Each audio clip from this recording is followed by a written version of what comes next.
Welcome to another episode of Season 2 of the Panjwai podcast. As always, you can find our episodes on all podcast platforms, as well as YouTube and Facebook for the video episodes. Please be sure to hit the subscribe button on your platform of choice, and if you enjoy what you hear, head on over to Apple Podcasts and leave us a nice 5-star review. If you want to support the podcast financially, we've set up a few ways for you to do so this season. You can become a patron by hopping over to patreon.com/thepanjwai and sign up for a small monthly donation. If you want to make a one-time donation, you can find us on Venmo at the Panjwai Podcast. And last but not least, we've got a small selection of merchandise in our store. So if you head over to thepanjwaipodcast.com and click on the store tab, you'll see stickers and other merchandise, and who knows what might come down the pipeline. So remember, on all three platforms, that's the Panjwai Podcast, Panjwai Podcast. Thank you.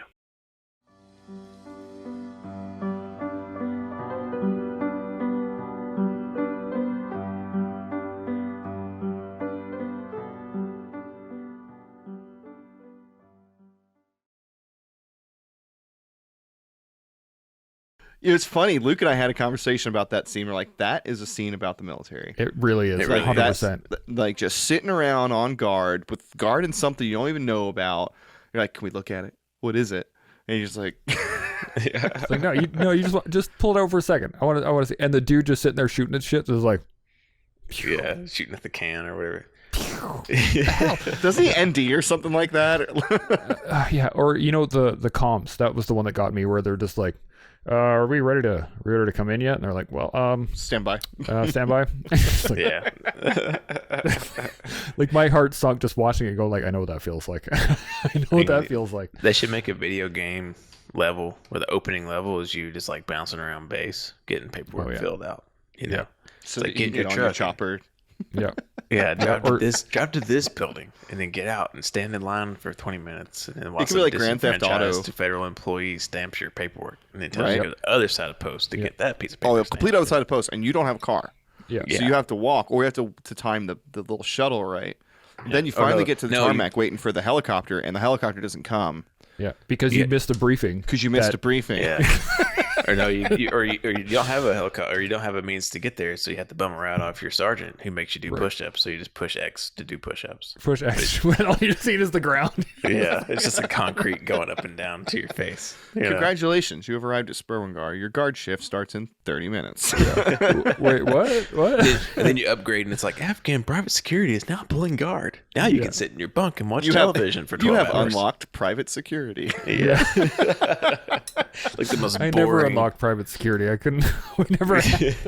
Dude, we unlocked private security. We actually paid for we got the pre-order special. We got private security built in whenever we unloaded the game or uploaded the game. We had to do our own security. We actually had security shifts in Massamgar on gate doing searches, doing That sucks. We had to do that shit in Iraq, and it sucked. It does suck. We were sitting sentry at one point on the road project, which was building. I think Route High. I can't remember what the names of them are. But The east to west one was Hyena. So right in behind Massamgar, the one just south of Massamgar, that road west. Hyena. Yeah. Okay. They made a movie about that. It was a Canadian sorry, I'm movie. a few beers deep now. Like this, I'm on 3. But so I remember sitting on sentry watching the Afghans build the road by hand using hand tampers, right? Just and literally in the 8 months that I was there, they made 800 meters of road. Oof. Wait, you were a combat engineer. Why did they have you do building it? the road? Because we were either on Q. This is the thing. They came up with the idea that if they paid the Afghans to do it, it would stimulate the economy and stimulate local work, right? Mm-hmm. But we also didn't want to give them any of our equipment. So they they had their own equipment, which, Afghan equipment is not... Their hands. A shovel in the hands. Yeah, exactly. So they're literally building a road, an asphalt road, through dirt by hand, and literally we had to stand sentry. Obviously, eventually they had to switch over and they gave them machines because it did eventually get done. It did eventually. I think they contracted out to an actual company that came down from Kabul, and they They made it did happen. it Gotcha. instead of so the the local Afghans workers. actually built Hyena. I just always assumed that we built it or that y'all built it. No, No. That's interesting. we built portions of it. There were portions that you needed the expertise and the vehicles to do it, and we did. But most of the time, we just let the Afghans do it and hope that would work. And in the morning they would have to show up and we'd have to search them all. They'd all have to have their work permits. And So what I'm really hearing here is that the movie Hyena Road is not factual, a little inaccurate. a little bit inaccurate, And and that the Canadians basically did nothing because they didn't even build Route Hyena. I'm just kidding. No, pretty much. I mean, we literally sat there and watched other people build it. We paid for it to be built. Oh, okay. Over time. How American of you. Yeah, right? Yeah, right. We're just learning from our southern neighbors. That's the way it is, right? That's the Well, we American way. are sitting here on a momentous occasion for the Panjwai podcast. Good We word have been very, very, very excited and looking forward to this moment where we finally get a Canadian veteran. Dun, dun, dun. I just want to Panjwai. apologize first off, right off the bat. I'm sorry to everybody, and to all the other Canadians that eventually you're going to have on the show. I apologize that I'm the first. You are the face of Canada. No, it's all good. I'm super happy to be here, man. This is awesome. Love That it. we appreciate it, man. We've been stoked to get some Canadians on here. We'll have some more come on because Panjwai for the Canadians is like Cornwall or Soldier City for the Americans. Vietnam, really. Yeah, it is ingrained into Canadian military history.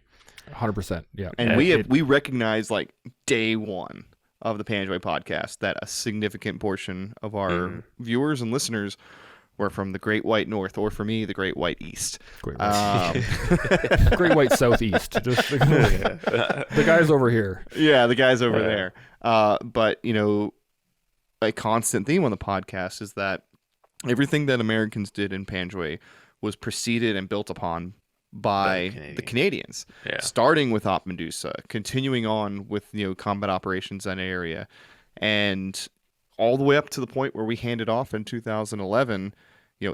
Kandahar was a Canadian fight. Panjwai was a Canadian fight, and they have a lot of ownership, and there's a lot of stories, and there's a lot of history there. Yeah. So Chance, it forged the nation. yeah, It absolutely, really did. yeah. So Chance, we appreciate you being the first one to join us. It helps that you have your own podcast and you have your own gear, so we didn't have to ship a Good to go. podcast box across borders, which was a big help for us. So thank you for joining us. It absolutely my pleasure, man. I'm happy to be here. And honestly, as I said, it forged a generation of warriors. We all got in knowing exactly where we were going and exactly what we were getting into. And I'm sure we'll get into this later, but my whole training portion, getting in was during Op Medusa. My entire basic lead up to getting into the regiment, what Op Medusa was being fought as I was being trained. So my instructors were doing that constantly. This is where you're going. These are the casualties that are happening. Understand what you're getting into. Blah, blah. So it was that is unfound in the U.S. military, especially at that time. When you went in 06 and I went in 08, but even in 2012, you didn't know where you were going. You didn't know, if you were combat arms or if you were infantry, you could be sitting on a fob pulling guard in Baghdad, or you could be stomping around in Panjwai. You had no idea what to expect. Cornwall and a striker in Mazari Sharif and on a boat. There's so much. So much no stuff. way of knowing.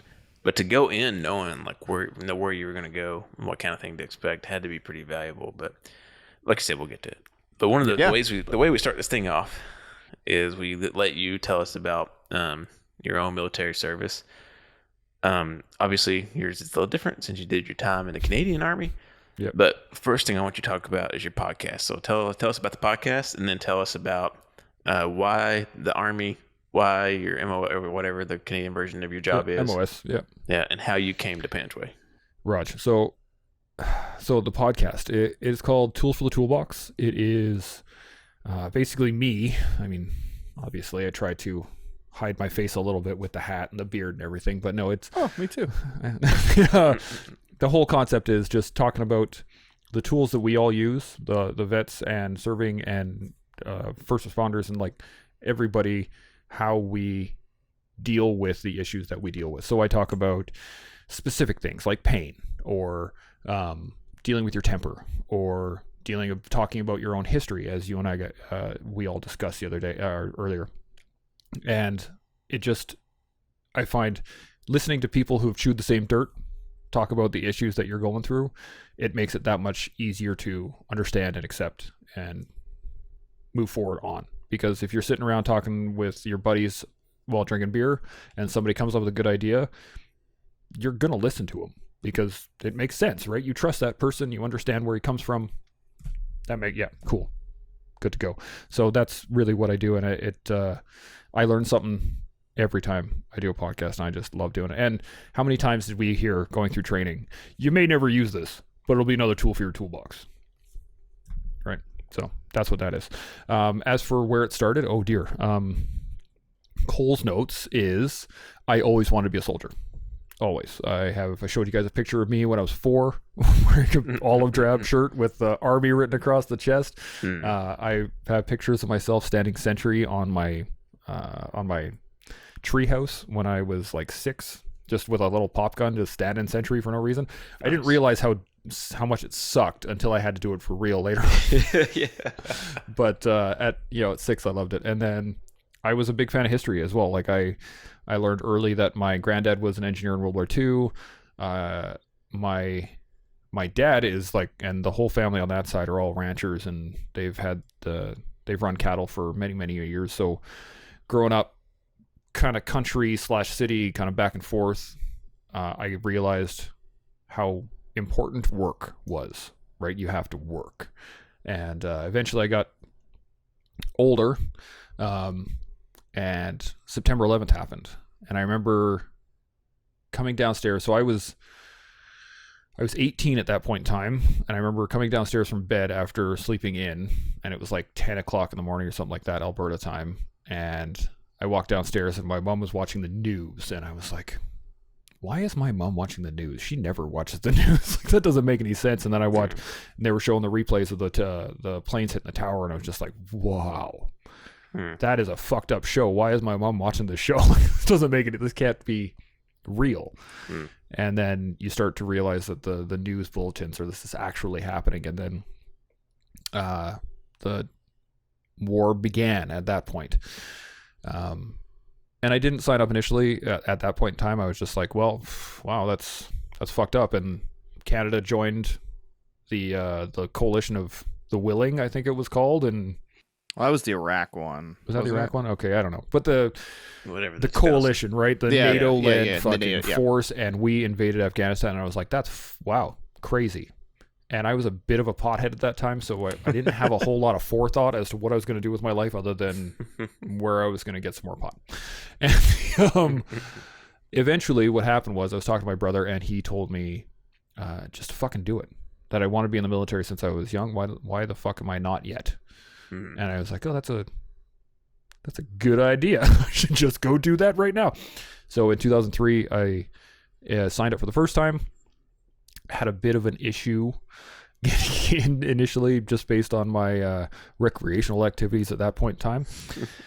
And I had to spend an extra 18 months waiting. So by the time I actually got in, it was December of 2005. And I started my basic training in January of 2006 and went from there. So for all of those that don't know, I'll go into a little bit of the Canadian side versus the American side.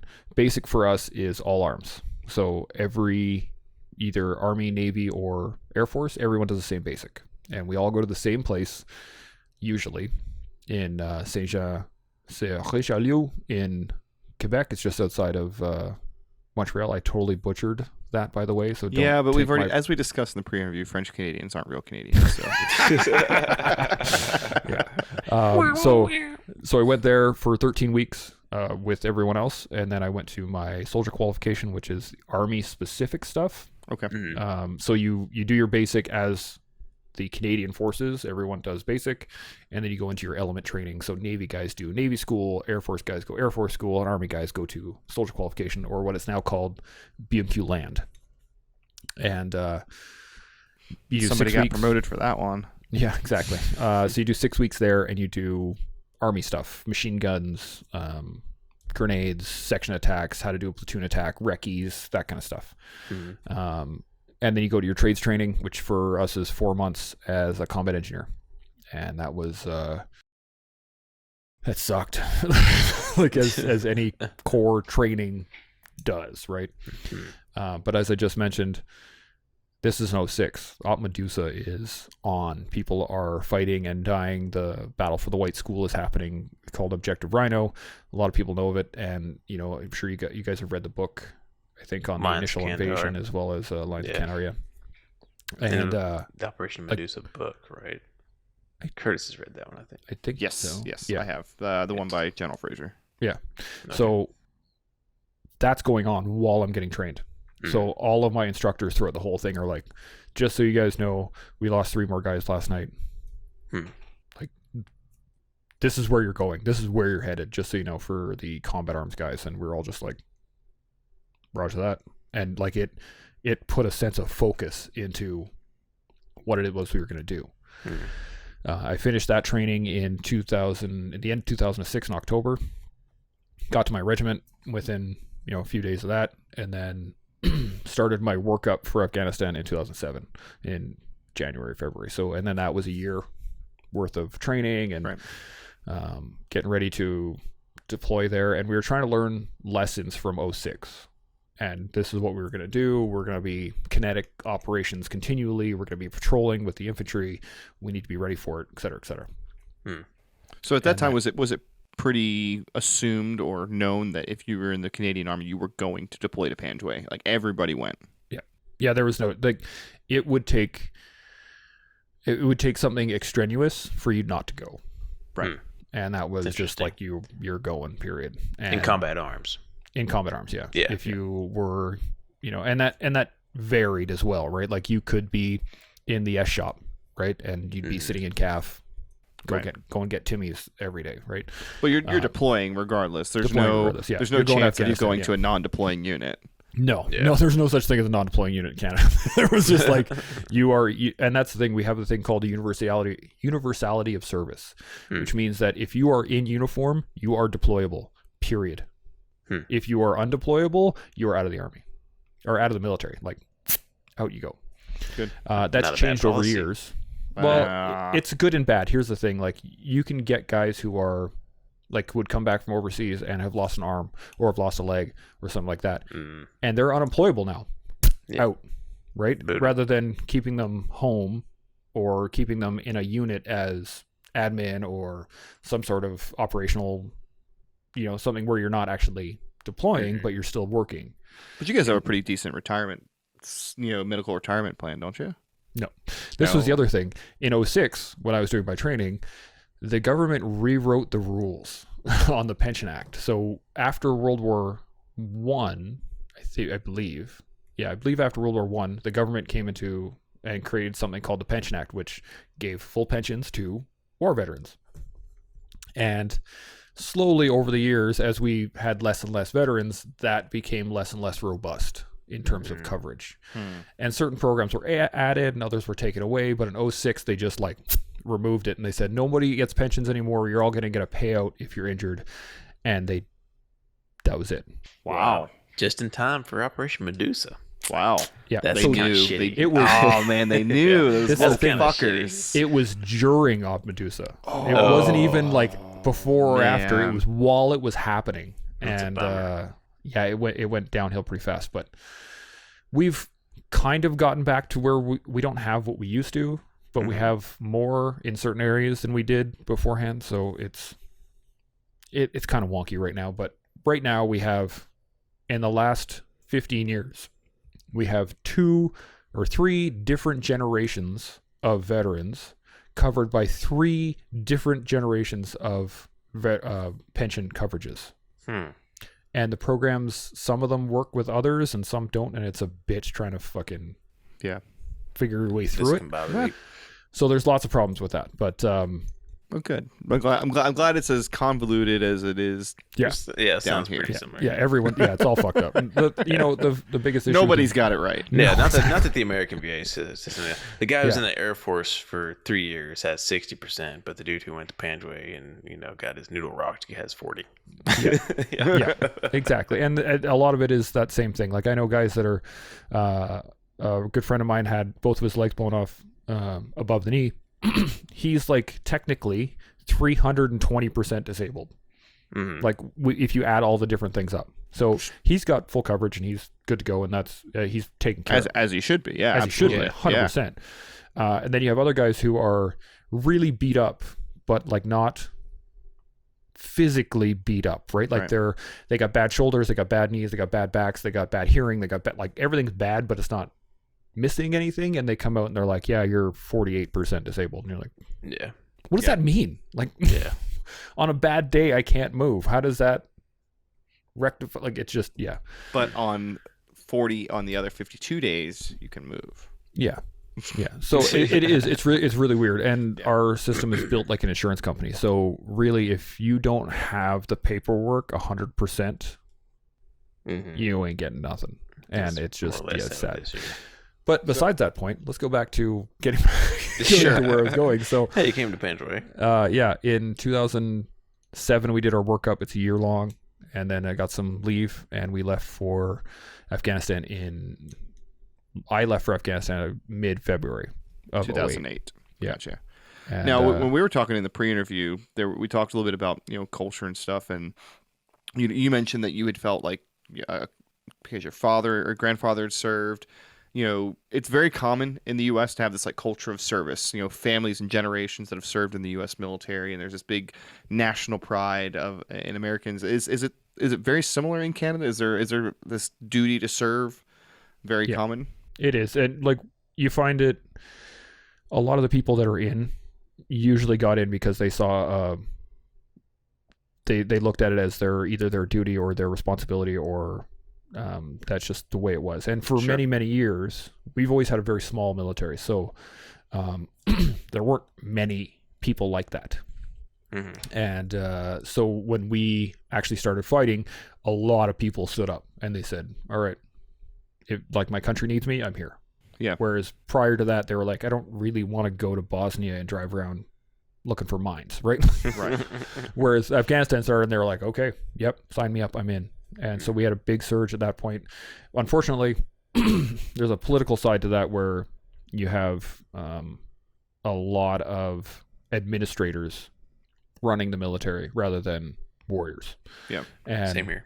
Yeah, it led to a lot of issues in the initial stages of Afghanistan, just because people are all like, well, why don't you have your paperwork in order? And he's like, I just came back from a fucking operation. What do you want from me? Right? Like that kind of stuff. And yeah. Does that permeate in like your political culture as well? Because up until recently, it was unusual for anybody in a political position in the United States not to have military service. So yeah, no, it's unusual for someone to have military experience in our political system. Really?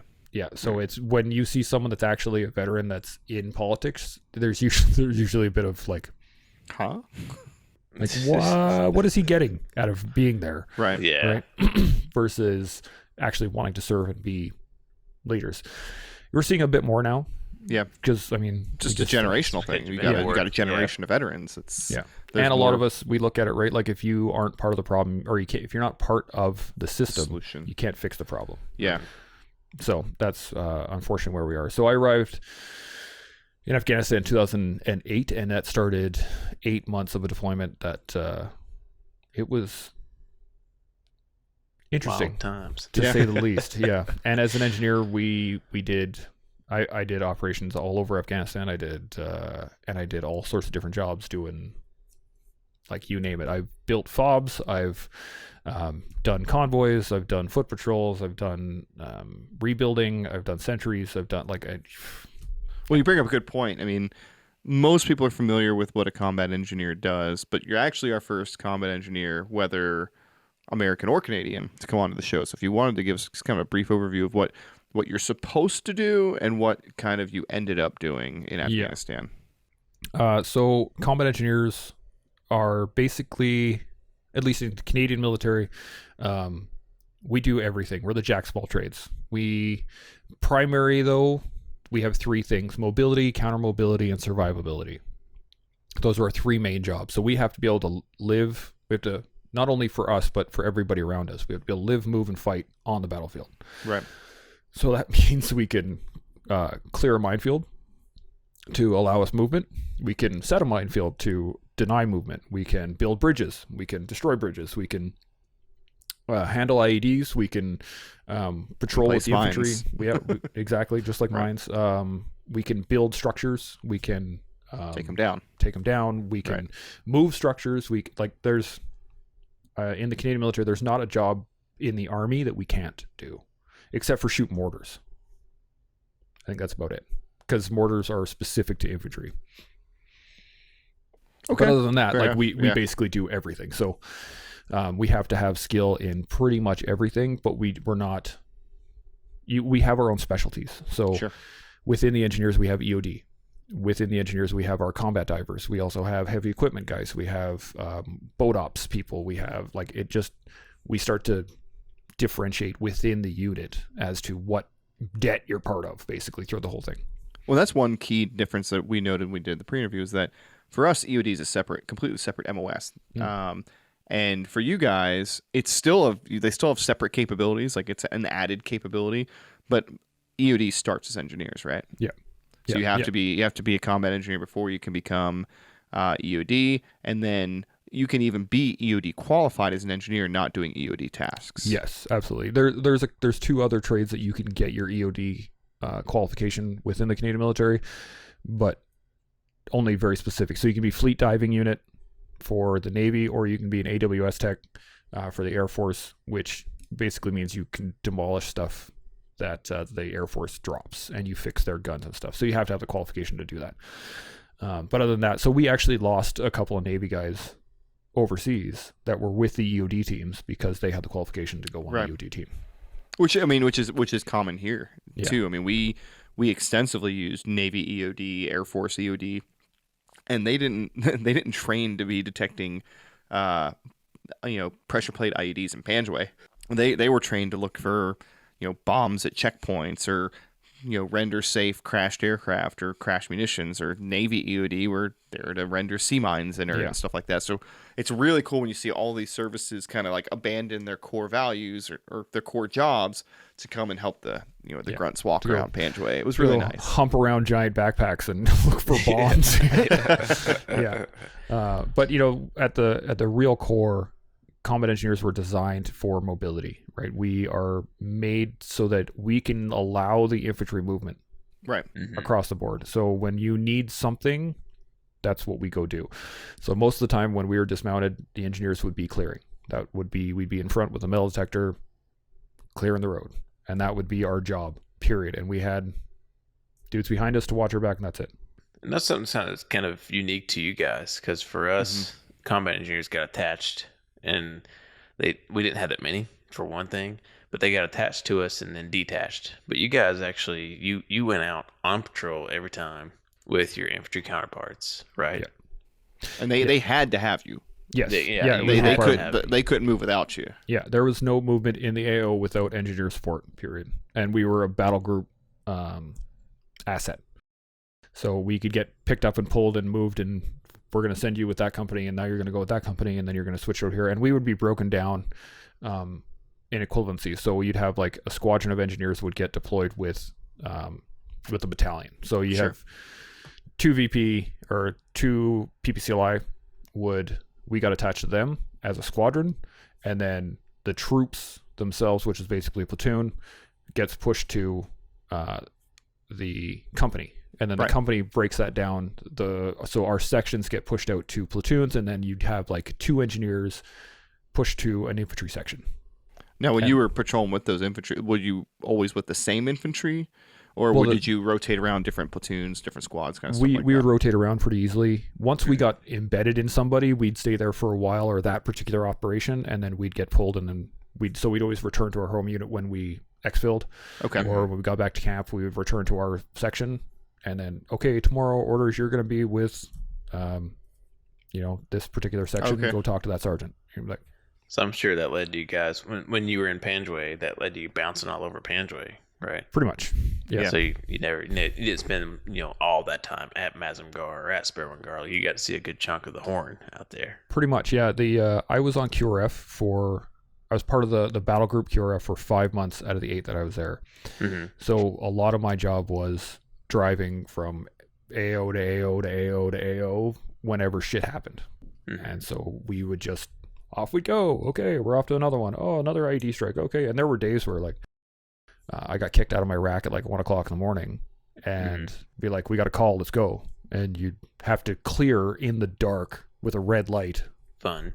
Which, you're going to see so many markers at night with a red light on your head. Yeah, right? you're very reliant on the metal detector. Yeah, at that point. and so we would clear as we went, and then we'd get to that particular site, and we'd start clearing that. We'd render it basically safe. We'd start to remediate, and while we were remediating, we'd get a call, be like, oh, we got another ID hit, head off to the next one. And you'd be like, yeah.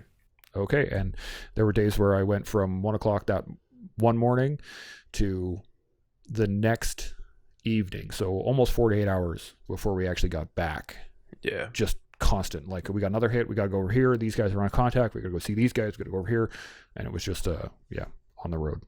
Now, how extensive was your training with the counter ID equipment, like the metal detectors or the GPRs and stuff like that? I mean, were you very could you explain a little bit about what that training was like? We use the F1A1 Mine Lab, which is it's a straight up metal detector.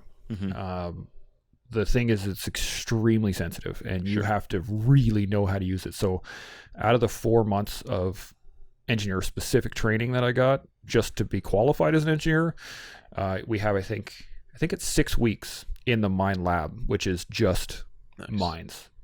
And so you're using metal detectors pretty much every day. You have to be able to figure out how to balance them on the ground, and then how to balance them in metal laden ground, how to balance them on rock versus concrete versus like blah, blah, blah, blah, blah, blah, blah. And we'd be clearing stuff, and we'd be doing old school mine clearance with a prodder on the ground, like working your way up. And they say a really good engineer can do a meter a minute of actual prodding, and there's a sequence to it. There's a way you do it. We call it the Liberace. So you have to feel the ground itself, and then you have to check for tripwires, and then you start with your prodder and you work your way across, and then you work a lot, and you just inch your way up, and you should be able to clear a meter a minute, which is insane. Yeah, I don't think I could clear a meter a minute with a mine hound. So that's how we do it on the ground, and then with the metal detector, you should be walking basically at drill speed. So you should be able to walk at, I think it's 120 beats a minute, and sweep and watch, like, and recognize what's going around you. We never walked that fast though. Like, we never walked that fast. The threat was so high that you were meticulous. Yeah, meticulous, exactly.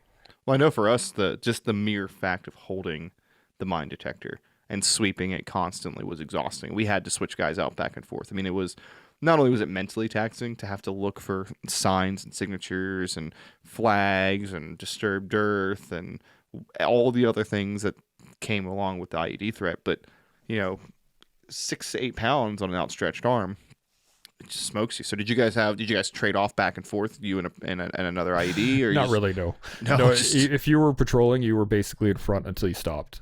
Jesus and then Christ. That was just the way it was. A lot of it was just straight patrolling. You would be on clearance the whole way until either you said, "Hey, I need to break," but that rarely happened because it was kind of a professional thing. Like, you don't want the infantry to go, "I don't really want that guy. He takes too many breaks," right? You right. So we have to maintain a level of ego, I guess, to kind of push through that. And then you just keep going, and you keep going and keep going and keep going, and then be like, okay, we're gonna halt here for the night. And so you'd be like, oh sweet, you put your metal detector away, and Can you go clear this compound that we want to sleep in? Yeah, that happened to me a few times where the infantry captain or whoever was in charge would be like, can you go clear that building? And you're like, sure. Like, as a private, as a sapper, right? Like, sure, no problem. Like, in my head, I'm thinking, I have no idea what the fuck I'm going to do here. But when the infantry guy says, can you clear that building? You're like, yes, sir. No problem. And you do it. And me and my fire team partner, we went up and we cleared the building. We used the building as a hide for the night, and everything was good. But at the time, as a brand new private, I think I was just like, I'll do the best I can.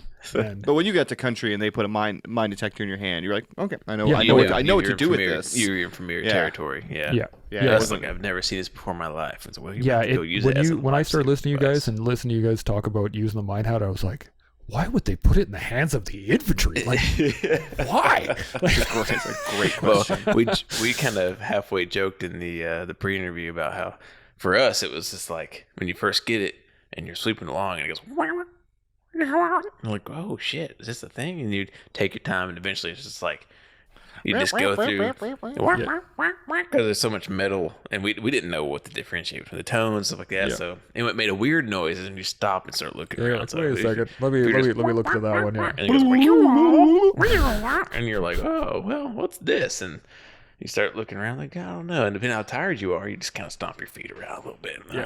We called that the Russian Minesweeper. That's like you just tap your legs in front of you and you hold your ears and you're like, what is it? Yeah. Well, that's the one is when you get to it, you're like, I think there's an IED there, but I'm not 100% sure. And if anyone's going to step on it, it's going to be me. Yeah. So you're like, let's hope it's 10 pounds or less, and I just wake up and calf. you just take the step. we had a continual saying within the engineers, and it was, if there's doubt, there is no doubt. And that was like, if you even think you're in a minefield, you're in a minefield. You're in a minefield. Yeah. So when it came to IEDs, it was the same thing. It was like, if you have even the slightest hesitation that there's an IED there, there is. Act like it. Yeah. And I think a lot of it has to do with the fact that we're such a small unit, right? We have basically a company that is on tour together, and that's it. Yeah. There's very little are you going to get replacements in. So even if you take losses, that like sucks to be you, right? So we had a few people where we had to send home and we get replacements, but if we had losses, they were just gone. And that was it. So it was really personal when we were clearing, and there was always this, every engineer I know that I've talked to about clearing, it was, I would rather me clear so exhausted I could barely see and step on something than any one of the guys behind me. Yeah. Period. Yeah. And that was our experience with combat engineers too, man. And that's our job. It's kind of a pretty tight bond. Like, of all the combat arms, the combat engineers and infantry, at least in the right scenario, are going to be pretty tight. Versus infantry usually has kind of an exclusionary mentality about other MOSs. But yeah, well, I mean, tankers are fucking retarded. So you heard it here first. Yeah, exactly. Yeah. The Canadians are saying the tankers suck. No, it's true though. We work with the infantry. We're one of the few that work directly with the infantry. The FUFACs are kind of the same way. We are right there with you. The medics, like, man, medics they are sitting there carrying 60 odd pounds in a friggin' backpack of just medicine, not including their food and all that stuff. Like, and they're humping it right there beside you. Like, but as we said earlier, we all have a job, and the fact that we're all compartmentalized like that enable us to do that job. Period. Right? The infantry, close with and destroy the enemy. Rock on. Close with and destroy that enemy. But in order to get you there, let me build you a bridge so you're not running through a fucking river and getting shot, right? Or let me put a boat down so you're good to go and we'll get you across. Or let me clear the minefield so you can get through. Like, I'm 100% down making sure you guys get to the job because that's your job. Yeah. And I'd like to think that if we had the engineers available, that we would have used the same thing to have engineers up front for every dismount of patrol permanently. That would have been awesome. That'd have been such a great asset, actually. Well, and it would have reduced our casualties significantly. It would have. But I think that at the end of the day, we didn't have them. Yeah. Yeah, so, and that's the thing, right? Like, if we aren't around, you got to do your best. Makes a difference. Yeah. I mean, I know, and you've heard us say it on the podcast before, but the mission where we lost our 2 engineers, if that had been infantry dudes clearing, no telling how many casualties we would have taken on that mission. There's no telling. Yeah. We've had probably a squad every day we would have hit an IED for sure. Yeah. But fortunately, because of their expertise, I mean, not fortunately, but it's because of their expertise it saved us from hitting multiple IEDs instead of just the one. And that's a valuable thing to bring to a group of dudes who, like you said, work so closely together. I mean, it's like, it's I hate to make it I hate to talk about a movie, but in Saving Private Ryan, when they're storming the beaches of Normandy and the dudes show up with the bandoliers that like blow the hole in the wire, those are combat engineers, know? Right. So that connection is ingrained in that experience, and that they're so tightly wound together. Absolutely. And, I remember doing my Bangalore training, and I remember seeing that movie after I had done Bangalore training, and I was like, yeah, That's so real. Yeah. But yeah, Bangalores are awesome, actually. And we have to make improvised Bangalores at one point. Fun. Which are 26 blocks of C4 taped between 2 pieces of angle iron. Whoa. That's an equivalent charge to an actual constructed Bangalore. Really? Yeah. You take 13 blocks of C4 and you stuff it into like a 6-foot picket, right? And you just stuff it all the way across, and you do the same thing on the other side, tape them together, improvised Bangalore. Wow. Yeah. In that case, Saving Private Ryan is lot. not an accurate representation. No, it is of a lot. That's a It is huge lot. explosion. That Here's is the so thing, much C4. It's explosives will always take the easiest path. Okay, so if you take a round object, you throw it on top of a solid object, and that thing is full of explosives, it will go upwards. Yes. That's why when we clear, we go on the ground and we come up at to a mine or a UXO or something on an angle, so that if it does go off, the blast is going to hit either the helmet, like it's going to be localized because the blast goes up, unless it's underneath you, and then it's going to go through you. But the whole concept is that you can get close to it and the charge can still go off, and you're going to be mostly okay, other than the large explosion beside your face. But like frag is the number one issue when it comes to explosives. So if you have fragmentation of any kind, or if you like, the beaches are perfect because when you throw a Bangalore over, the beach will actually absorb the downward blast. So everything going up is going to go up. Just because of the looseness of the sand. Makes sense. For Saving Private Ryan, those are accurate explosions. It's just the ground that they're on and what they're actually using and so on and so forth. And the neat thing, they all attach to each other, and you can like, they're like Lego at the base. So you like stretch them together, you go click, and then you slide them, and you grab another one, you click it in, click, and so you can make them as long as you want, and then you just throw your det in the end, and boom. Yeah, I love explosives. A little bit of a detour, but a useful one. Anytime you get me talking about explosives, I'm just gonna be like, No, that's good though, man. So one of the things that we talked about a little bit earlier, we talked about in your podcast, like no two deployments are the same. Like they all change. Like the Taliban or the enemy changes their tactics. They change how they utilize the materials of their possession. Each unit has different SOPs. Each army obviously has different ways of dealing with the problems. So, what was, when you were in Panjwai, like what was the fight like? What kind of things were you guys seeing from the enemy? Because like you had kind of a different IED threat at the beginning than we did, right? Yeah. So our whole workup was built off of Medusa. So 06 was like the line in the sand where we had our lessons learned from. So while I was doing all my training in 07 and the tour in 07 was happening, we didn't have the lesson learned loop to get back into the military fast enough, right? So the lessons we were being trained on were from the year previous. So we were expecting to get into gunfights. Like that was we're going to be taking objectives and we're going to be shooting people, and we're doing lots of CQB, and we're doing lots of breaching, and we're doing lots of like very kinetic training. And then we got to Afghanistan, and they're like, okay, so most of the areas are pretty much taken. Like we have our main objectives that we wanted to hold, and we have mobility, but the biggest issue is IEDs now. And we're like, oh, okay, so let's start looking at IEDs. And then we started dealing with, the countermeasures that are involved in dealing with IEDs. So we have to move slower. We have to have, and like I said earlier, we have to have engineers with us at a bare minimum in any movement whatsoever. In every patrol, we were out and we were clearing actively regularly.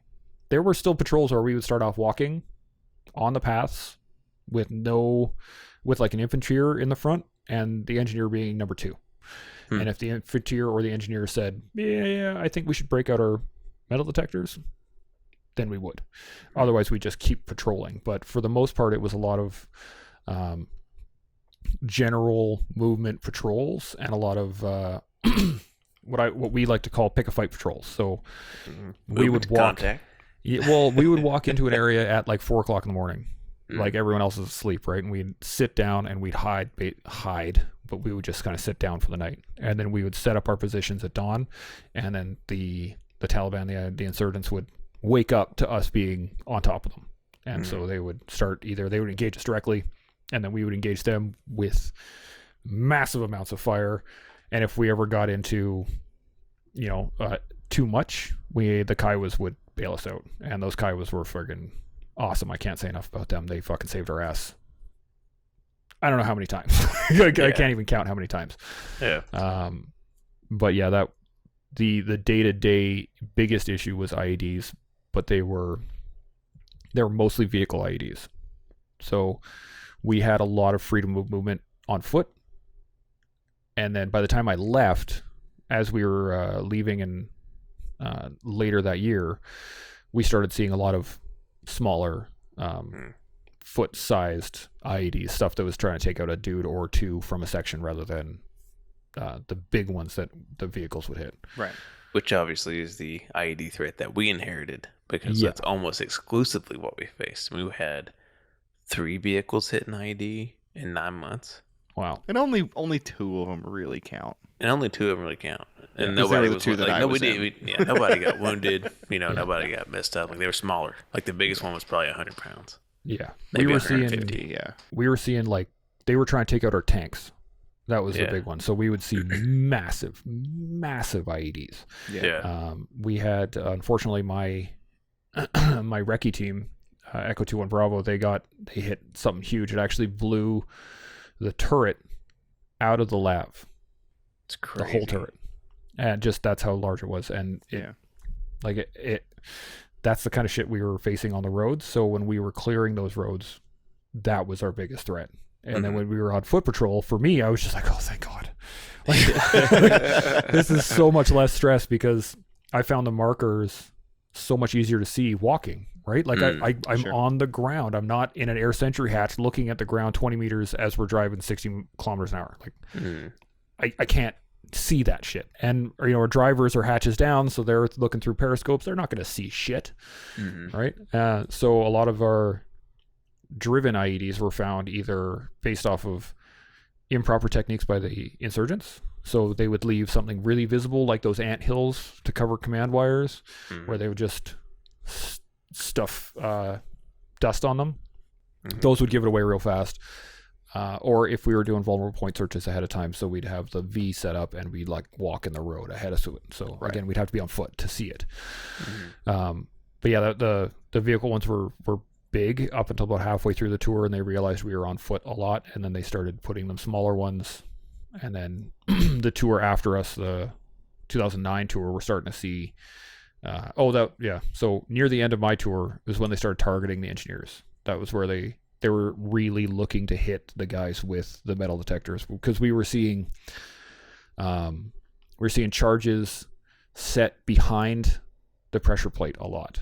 So you'd be going with your metal detector and you'd hit something and you would stop and you'd go to explore it, or you'd go to pull a prod or something like that to work the ground a little bit, but the charge would have been 6 to 8 feet behind that. So you'd be standing on it, starting your thing, and that would be command detonated.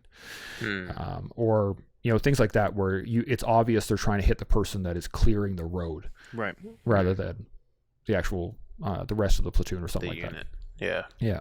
And we were starting to see directional fragmentation charges come in right near the end of my tour, at the beginning of the next tour, and they became pretty prolific.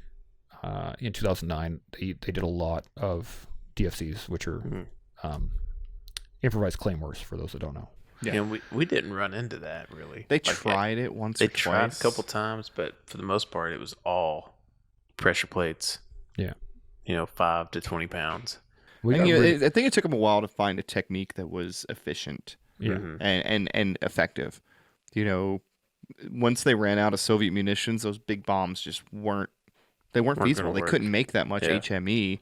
You know, how many hours of work does it take to make 500 pounds of HME?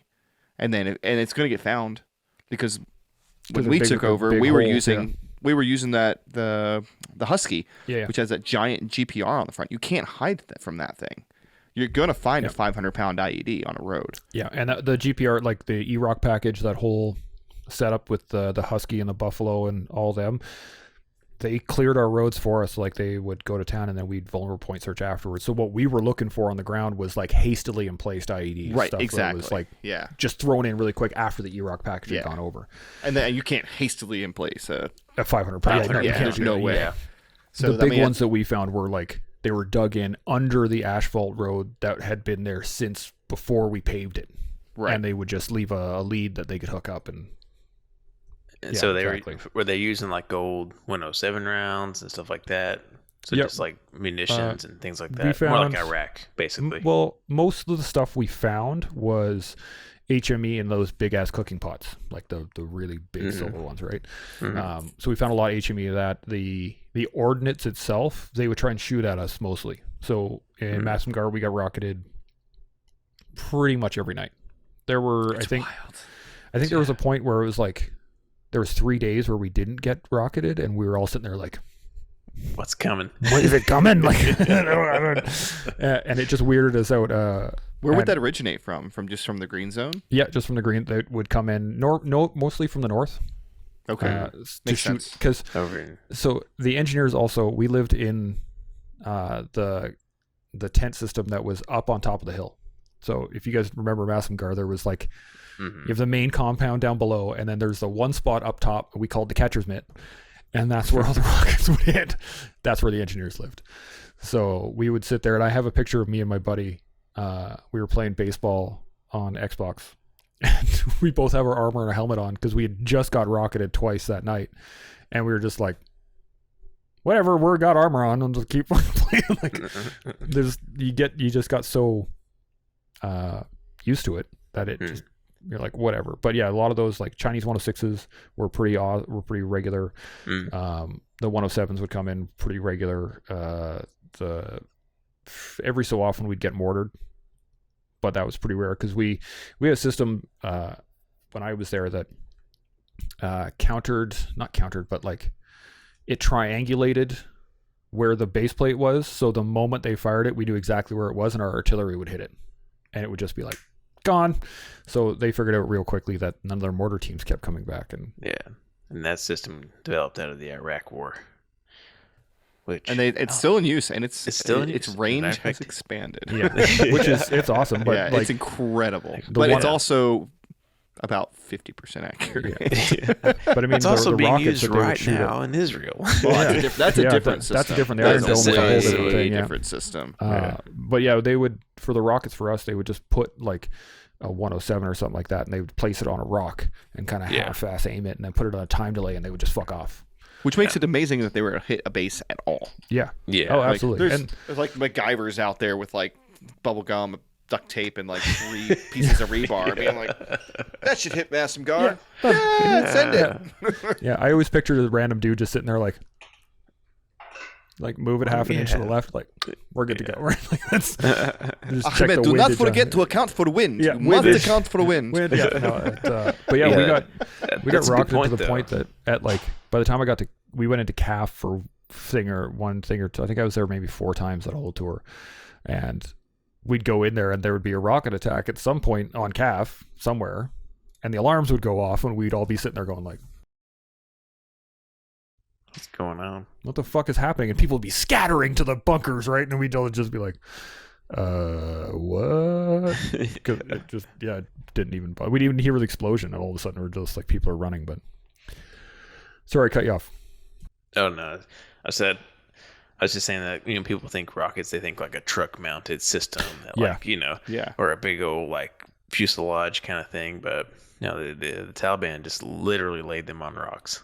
Like it was a rocket with a fuse and just aimed and run. Very generally at the Lord. But I mean, like Massamgar is built like a catcher's mitt, right? Like it has that back face of the mountain that they would just smash. That's Launch why I them asked into the which back direction they were face. shooting them from, because I was Yeah. like, there's no way they can get a hit shooting from the south. Over the mountain. Yeah, you have to go up. You have to go straight vertical to get a hit down. Yeah. But from the north, I can see that because So- it's very open to the north. We had a really neat thing happen to us, and I say neat, but it was scary as shit when it happened. So we got rocketed like, I don't know, I think it was like 4 or 5 times in the span of a day or two. Like it was a lot, and it all came from the north, and we were all like focused on the north. And then our OP3, the one way up on top of the hill, up on top of the mountain where you had to like snake back all the way up, caught some infiltrators trying to come in from the south up the mountainside. Sneaky. The problem was that the lav barrel that was up there can't deflate Down. far enough to hit it, right? And we had guys that were hanging out of the OP, out the front of it, shooting down the mountainside to try and get these guys. That's awesome. And then we started walking around our wire because we're like, how did they get inside? So we checked our wire. It was me and another engineer and a couple of Infanteers, and we walked the line. And we found that our claymores had been picked up and turned around. Ooh. And so they were facing us, and if anybody had actually clacked those off, they would have taken it in the face. Done. And so we fixed those, and we fixed the holes in our wire. We put some trip wires up, and we put some more flares and shit like that, and just boosted that defense. But luckily enough, the guy saw it. But it was previously had the rockets brought all our attention north, and then they pushed south. And then we had to do an awesome BDA, which was lots of fun, where Funsies. an American F-16 was actually in the air while that was happening. And so they heard our radio traffic, and they're like, hey, just so you know, Tango 2, we have this ordnance, like, in case you want to use it, just in case. And yeah, our guys were like, absolutely, yeah, fucking blah, blah, blah. So they dropped a bunch of bombs and took out a bunch of dudes in that area just south of the Massengar. And I got tasked that next morning with a BDA, and that was fun. We found out that the bombs had dropped in the excitement of us getting out there to do a BDA. I say excitement of just like, oh God, I have to go do a BDA. We started collecting all these things, and you'd be like, okay, well, here's a leg, and here's this, and here's that, and you're doing the math, right? There were 4 guys, and why do I have 9 legs? Yeah, I have too many legs. Like, there are too many arms. What is happening here? And then we realized that there is there's a cemetery right there on the south side of so a couple of the bombs had landed in the cemetery and just like spread parts everywhere. Bet that made you popular with the locals. Yeah, the locals were not happy about that, and we were but I mean, I remember the confusion about, why do I have so many femurs? Like, this doesn't make any sense. And trying to do the math, I'm like, there were only 4 guys, right? We should only have 8 people. And yeah, it was a really weird couple of days. That'd be bizarre. Yeah, for sure. Very weird couple of days. But That actually brings a good point. What was your relationship like with the Afghan people when you weren't bombing their cemeteries? Normally pretty good. Yeah.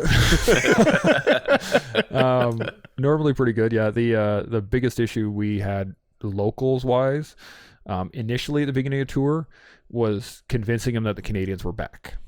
And we started talking through the interpreters to some of the A&A guys, and apparently the French battalion that we had replaced, that we had ripped in, were going around telling them that they weren't Canadian, they were Quebecois. And we were like, you did what fucking now? But apparently it was like French Canadians. Yeah, it was just a couple of them. It wasn't like their unit was, they did the job, and they were they did good work, but a couple of them were just douchebags and were wandering around. And they took the Canadian flag off their uniform and put the fleur-de-lis on, and they walked around like they were yeah, serious. And we were just like, you got to be fucking kidding me. And it led to a lot of animosity, and but a lot of the locals. That's how we feel about Texans. Yeah, I'm sure that's how the rest of Canada feels about Albertans. Like, that's the same way. They're just like, oh God, the Hicks are here. But yeah, like we would go into a village, and the elders would come out and be like, oh, I was so glad to see that they're very happy the Canadians are back. And we'd be like, interesting. What do you mean back? Like, we haven't left. And they're like, oh yeah, well, the last guy said they were Quebecois, and we didn't know what that meant. And we were like, oh, okay, cool, man. But the locals were usually pretty good.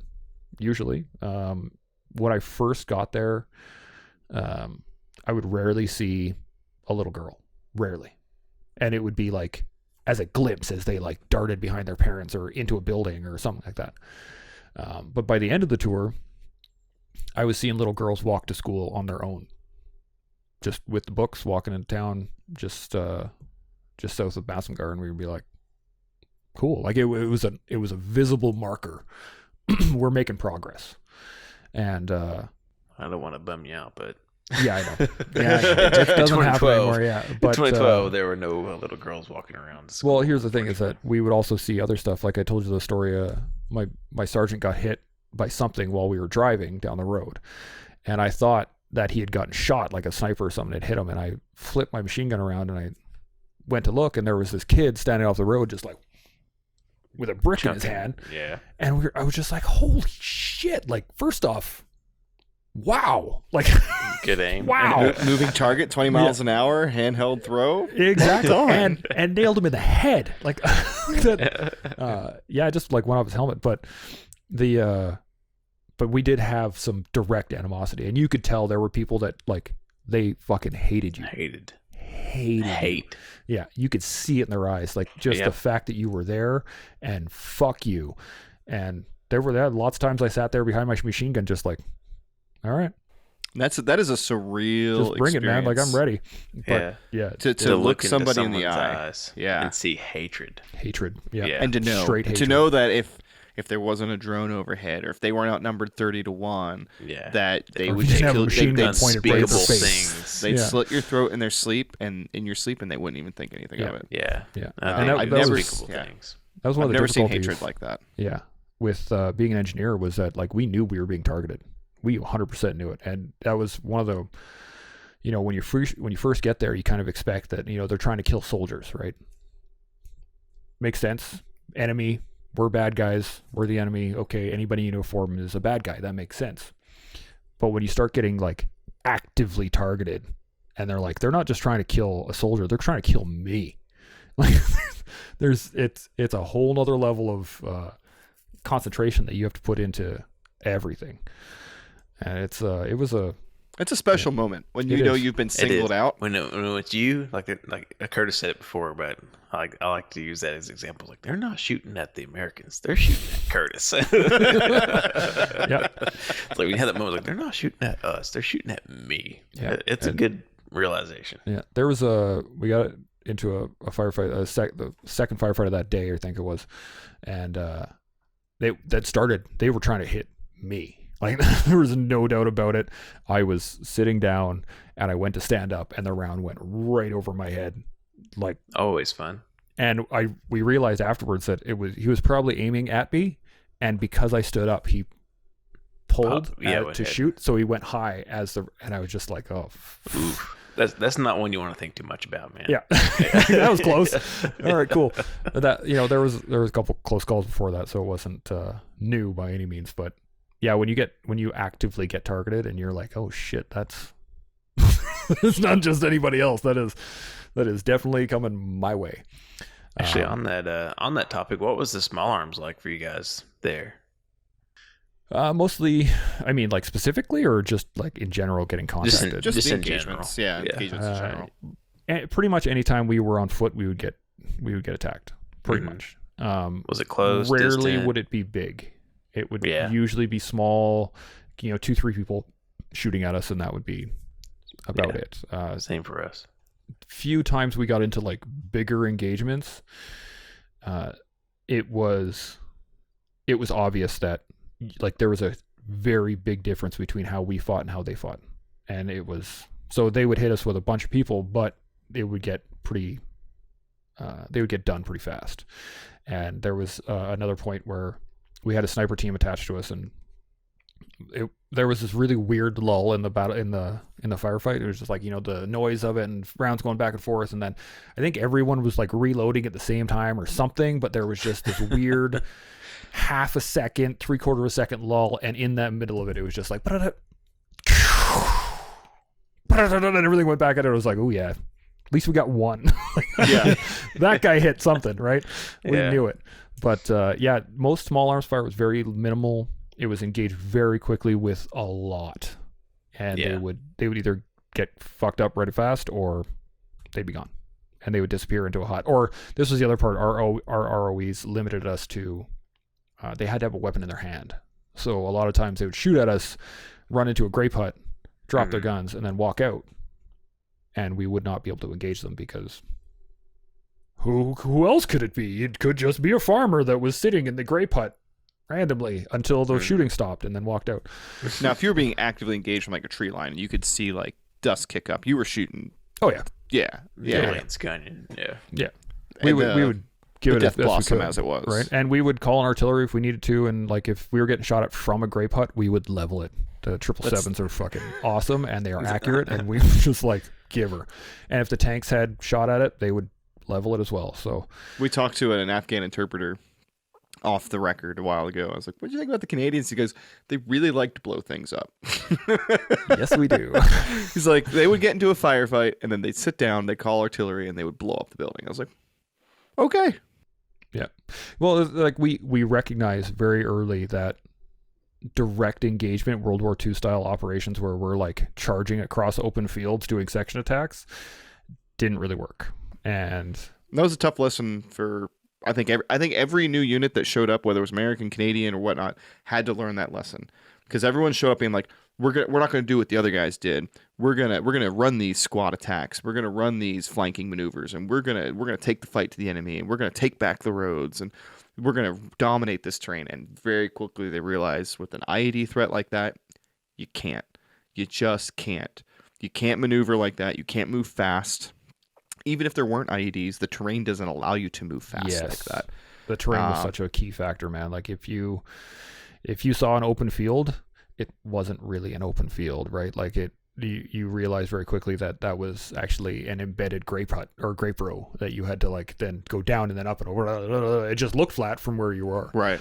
And or it would be it was full of marijuana or something. It was still an obstacle that had to be covered. And the big one was the irrigated fields that were just like a hard flooded crust on top, but mud, and you just step into it. You're like, oh man, like, you can't go anywhere. Cake batter is how we like to describe it. Oh, yeah, that's a good description of it. Yeah, it's just muck, and you just sink into it. Brutal. And then there's other things like the wells. The big, giant fucking holes in the ground that you can't see from 15 feet away, and then you're like, holy shit. Okay, they're in the middle of a marijuana field. You're not looking for it. You take a step, you're like, oh, shit. Yeah, we actually, we lost a really great leader. One of the infantry guys fell in a well, and he drowned. Are you kidding me? No. He was an awesome dude. They were doing a night patrol, and he stepped, I think it was like 6-7 inches off of the path, off like the footpath that he was following. And when you're wearing night vision, you have no depth perception, right? It just looks like a shadow, right? And he stepped straight down into a well. Yep. And just disappeared. Yeah. We sent guys down. Unfortunately, one of my good friends was a diver. Like, he was one of the combat divers that was with us, and they were like, "Okay, guess what? You got to go do body recovery." So he got sent down. Holy shit. And they recovered him, and they found him. When they found him, he was not wearing any of his kit. So he was just trying to get out, trying to find an exit. And he just didn't get back up in time, unfortunately. So they actually wanted to send dive gear out so that they could send another diver down to recover his weapon. Yeah. That got kiboshed pretty fast, but it was like, that's military logic. That's military logic right there. Like, let's go ahead. Let's waste lives and resources to recover a weapon that no one will ever be able to recover. It'll be. And those things are like they're rivers underwater. Like, you can't just. It's fucked up. But so there's all the ground. The ground itself is an obstacle, and it's dangerous for the engineers especially. Like, that's supposed to be our job. Mobility, right? How do we do this? And it was a constant fight, constant figure, like, how do we get around here? How do we do this? How do we go there? And our usual... And they change something, then you have to change. Yeah, exactly. Suddenly the roads aren't an option, and then they start mining the grape rows, or they start putting bombs on top of buildings, and you have to change. And it's... Exactly, yeah. We started using... constant back and forth. Started using the Badger, and the Badger would just put its blade down and plow, and it would just smash through stuff. And for our listeners, the Badger is essentially it's a tank, but instead of a main gun, it has a front end loader from like a bulldozer on the front of it. Yeah, so it's got a big, essentially big a way overpowered bulldozer. Yes, and it is a Leopard 1 chassis. So it is like a full-size tank with a full-size tank engine, and then it's got a big-ass bulldozer and a excavator arm on it. So it can actually carry fascines, which is another thing that gets us through some of the areas that we had to use. So it would carry fascines sometimes, and it would carry that it could dump into an irrigation channel, and then you could drive tanks over it.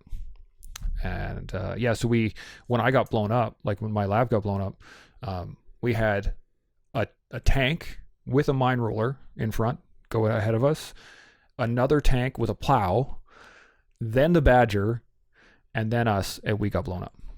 And it was... They just uncovered it enough so that you could drive over it.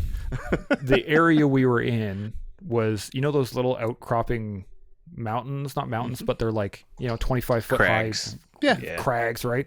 Yeah. And we were going in between two of those, and what we figured out was that the stone surrounded the hole so that the blades and the mine rollers were just bouncing off of the rock. They weren't actually plowing anything. Right. And then we were the first wheeled vehicle. It went down So it went down into the hole and it set it off. And that was, it was fucked up. But we were all sitting there just like, God damn it, now I have to extricate myself. Like, I can't even clear to somebody. I have to clear out to somebody. And then we have to clear a lane to tow the vehicle, and I got stuffed into another lab with like 13 other guys. Like, it was just a fucking shitty day. And that was at the end of a 3-day op down to Nakane, and it was about 1.5 kilometers south of Masamgar. Like, you could see Masamgar in the distance. We're just like, as soon as we got hit, we're like, fuck. And the sun was going down. We're like, we're going to have to camp here tonight. Fuck. And yeah, luckily the Badger crew commander, he went on the radio and he was like, I see a path. And the patrol commander was like, oh, you see a path? And he's like, yep. And he just dropped his blade and like drove a straight line to the road. And he's like, okay, I found the road. We're on the road. Let's go. And so we just drove into Masamgar that night. But so that's one thing that I've noticed between the two that's similar. Bulldozers are the vehicle and weapon of choice in Panjwai. You could do anything if you got a front plow and tread and a little bit of horsepower. Mat Vs, LAVs, Strikers, Humvees, they get stuck all the time. They roll over, they crash, they get blown up. But you cannot mess up one of those bulldozers. I mean, you need like massive amounts of explosives. Yeah. And when it's got its blade down, it's gonna cut the wire, or it's gonna push the pressure plate out, or it's gonna push the blast away. Man, we just all should have had our own bulldozers, and we could have just taken that place in a week. Yeah, we'll just bulldoze the whole fucking area, and you're done, right? Just extended line of bulldozers and just drive. Just plowing through. Hold on, I can make it. Let me get Tell the generals. I have an idea. Yeah, get John Deere on the phone. Yeah, and it'd be like that scene from Avatar with all the bulldozer just pushing the trees over, and the dude's like, you could make them remote too. Guys be sitting there back at cap just like, brrr. But yeah, they actually took Panjwai is now a tilt parking field. lot. Yeah, parking lot. Done. Just no, but they actually took out one of our Badgers near the end of the tour. Yeah, they blew up one of. It was a big fucking explosion. Yeah, and a monster. And then they actually got lucky and they hit the engine and it started. It started to fire in the Badger, and then the machine gun round started to cook off, so everyone just got out of there. But it just fucked the road up now because there was bits and pieces of metal throughout the entire area that thing had hit, and we hit I don't know how many IEDs in that same area just because we couldn't clear it, just because it was littered with metal. Well, yeah. I mean, that's something we talked about. And you talked about as well in the pre-interview, you had to learn to distinguish between the metal and the ground and what was a threat. And sometimes it was really, really hard when you're using a metal detector to look for metal IEDs. Oh, yeah. And it's just like going off all the time. Yep. You eventually just you figure out what is... The thing is, we had extensive training, right? Like, we actually trained on it, and we sat and we would play with different types of metal. We'd put little pieces of aluminum down, and we'd put some steel out, and we'd put some rebar out, and we would just like whatever we could find, and we would see what that sounded like. And we would, you'd sit there with your eyes closed and you'd listen to it and you would hear it as it came up to it. And you can map out stuff. So when we did our training, they were like, here's an anti-tank mine, right? And you could sit there and play around. You could basically, like you're doing a recce or cloverleaf it, right? And you could find where the edges of that thing are. And then you could distinguish how big that was and you'd be like, oh, okay, cool. That's what an anti-tank mine looks like. And you'd be able to distinguish the sound of it. And you'd be like, okay, this has a certain ring to it versus a certain twang to it. And so we got really good at it. Yeah. The problem is that you have to have that kind of training. You have to have the time to work that into your memory and make it consistent. If you don't have that, then you're just you're basically swinging an extra dick, just like, woo, look at me. Like, look what I got. That's exactly what we did. That's exactly. Oh, look, we're following the rules. We have a mine detector. We're doing what the sergeant major of the brigade was dictating, or the RC South, and it blew me away when, like I said earlier, I went to the intelligence cell within the engineer unit when I got back home, and I was getting all the intelligence reports, and I would pass them on to the CO, and I would give him my briefing every week or whatever. But I'd be like, this is when we handed off the mine lab for the Chia. I was sitting there just like, why? What are we doing? And we started handing it out to the infantry guys, and they were like, we should have more people with this capability. I'm like, they're not trained. They don't have the experience in it. Why would you do that? And so that they can go on missions without you, so they don't have to cancel missions because there's no engineer support. That's exactly it. Yeah. And that's exactly what it is. It's because commanders want to be able to go out and they want to achieve things. They want to do They want to do more missions. They want to accomplish more than the last guy did, so they can get promoted before he does. And the only way to do that is to keep going out. And there's a limited resource, engineers, that limits them from being able to go out under those rules. So like, hey, why don't we just give a squared away guy a mine detector, and then that squared away guy gets blown up. They're like, we're going to give the mine detectors to the new guys. Yeah, and that's where we. I mean, it did happen sometimes, right? Like for us as well. But man, you can't rush clearances, right? You can't. There's a reason it's slow. There's a reason it takes a long time. Yeah, you want to be mobile. You want to be able to move. You want to be able to fight. I get it. Cool. Understood. Like, you can't, right? Like, it'd be standing in a minefield going like, let's do a section attack. And you'd be like, well, people are going to die. Yeah.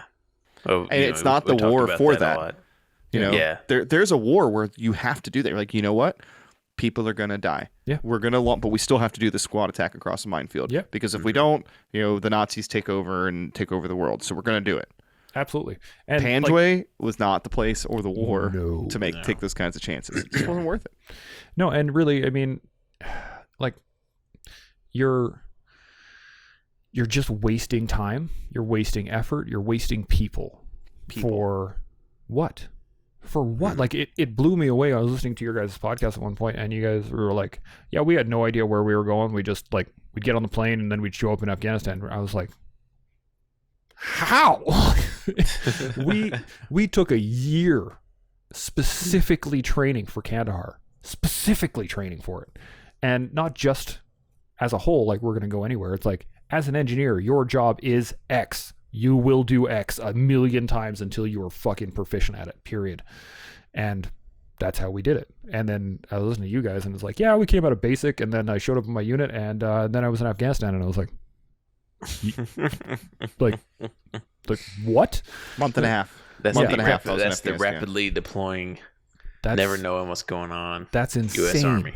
Like if you look at it, when Canada went in and they got the NATO mission, it was a very narrow mission. It was you are NATO and you are Kandahar, and that is it. That's all. Like, Canada had such a narrow thing, whereas the U.S. had such a large commitment, but not even counting fucking Iraq. Yeah.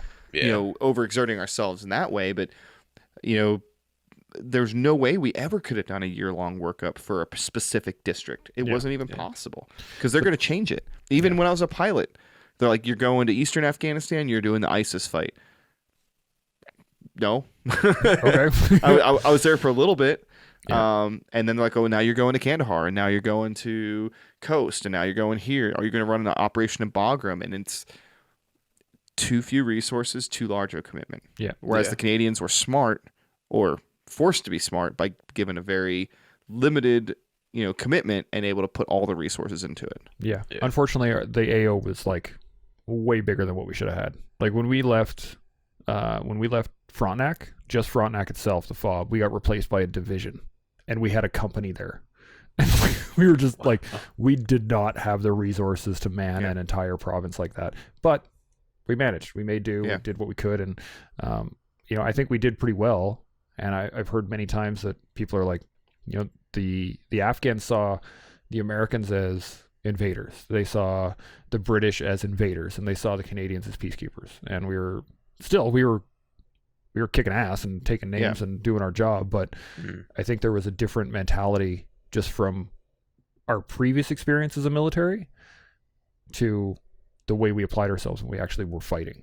Yeah. And there was just as I think you and I, we were all talking in the pre-interview, and I was like, the biggest difference I ever noticed between an American and a Canadian is that the likelihood at which we'll come to blows. So if someone's sitting there and, pissing off your girlfriend or doing something stupid or being in a bar, the likelihood that you're going to come into an actual physical altercation is pretty high. Versus with an American. With American, versus with a Canadian, we'll try and talk it out a lot further. Or we'll just leave or be like, whatever, man, cool. Like, sorry, let me buy you a beer. Here you go.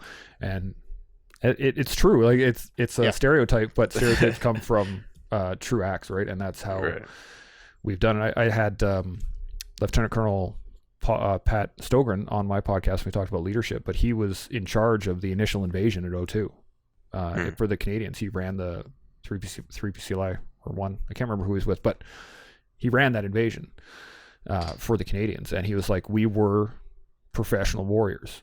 We would lead with an open hand and a gun on the pistol or a hand on the pistol grip, right? Like, but the lead with the open hand was the way we would start. And we'd always try and engage people directly as a person before shooting at them. And the mentality of it, the psychology of it, I think it bleeds into how we fight. That's good. It's good. That's a good way to war with an insurgency. Lead with an open hand. Yeah. And you just keep your other hand on the trigger. That's all. It's got to be ready for it, right?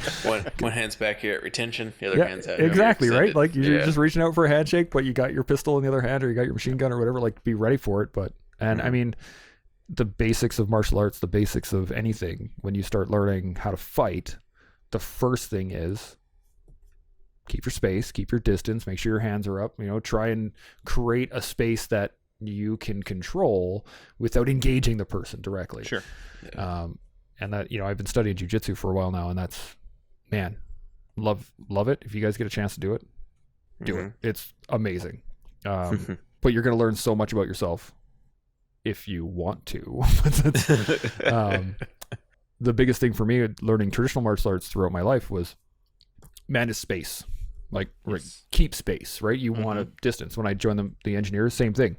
Space. Yeah. If you explosive standoff is huge, and everything about jiu-jitsu is get closer. Yes, it's very it's very opposite. Totally messed with my brain, but well, you think about it, you got to do one or the other. You either have to have the standoff to engage with a firearm or a weapon, or you need to be so close that they don't. You need to deny them the standoff. Yes, and that's and that's how we fought. Like when the Saraposa prison break happened during my tour, when they attacked Saraposa prison and blew the walls open, and like, oh yeah, in Kandahar, 800 some odd friggin' Taliban got escaped. That I went on leave 2 days before that happened. No.